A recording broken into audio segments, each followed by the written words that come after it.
Guys, update ulit sa challenge. On the way na ako sa second content creator. Lipat naman tayo ng bahay tsaka barangay. Doon naman tayo mag-aasik ng kagwapuhan tsaka kabutihan. Ayan. Andun sila sa baba. Ilaya kasi yung bahay nila Delmar. May pasok ngayon Lunes. Kaya ako mapapansin nyo rin kanina dun sa isa kong video. Solo lang ako. Siyempre magpapaalam muna tayo na maayos bago tayo lumipat. Yun. Ano? Okay na tayo guys. Uwi na. Destination na tayo. Asa si tita? Ha? Si tita. Doon na. Nagdadala pang buhangin. Go na po ako. Opo. Sana man yung sabi mo yan. Ayan.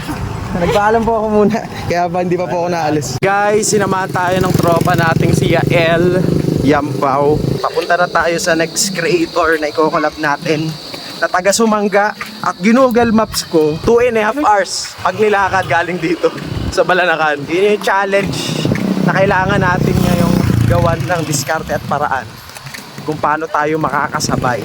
Hanggat maaari ayokong gastusin 1,000. Thank you! And guys, alas 5 ng hapon ng Lunes, July 28. Naglalakad na ako from Balanacan, Sitio Balagon, papuntang Sumangga. So pag wala tayo nasabayan, 2.5 hours talaga to. Balanacan National High School. Ito, isa sa pambigas gang to. Dito pala yung bahay nila sa may tabing ano. Go na ako. Thank you, thank you.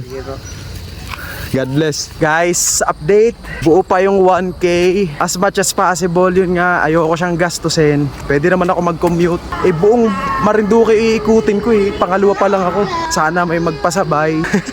Andito na ako sa may, ito yung puno dito. Basta historical tong punong tumatagal na to Guys, sakasabay tayo dito kay Kuya. Ano mo pangalan nyo Kuya? Kay Kuya Michael Magalang. Sakto, pinsan niya si Ate Jonah sa Ino. Kasi yun yung iniisip ko rin na parang mag-i-stop over muna ako. Kasi galing Balanacan po hanggang Ino. Inumpute ko ang lakad, 1 oras din. Madali lang po naman sana maglakad, kaya lang bigat ang dala ko. Guys, sakasabay tayo.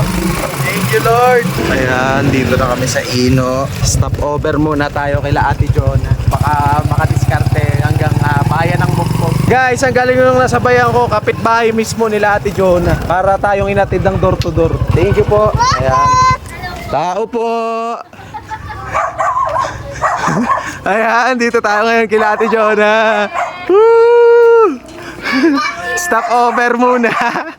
Sino po kasama mo dyan? Sila Ate Jonah po. Ayan, si Ate Peng. Ang galing po. Gawa ng yung pinanggalingan ko po, connected sa inyo. Tas yung nasabayan ko pong tricycle, pinsan nyo po si Kuya Michael. Talagang dinadala po ako dito. Grabe guys, ang galing. Connected. Ayan, nakatikim tayo ng kape ng Vita Plus dito kay Ate Peng. Hello po, Ate Jonah. Power. Nakarating na yung naglalakad dito. Ikaw po ang kasunod kung i-collab, Kuya Mark. Kaya ako nandito, ikaw po ang kasunod. Daddy! Vlogger ka rin po Daddy! Yan, dito si Kuya Mark.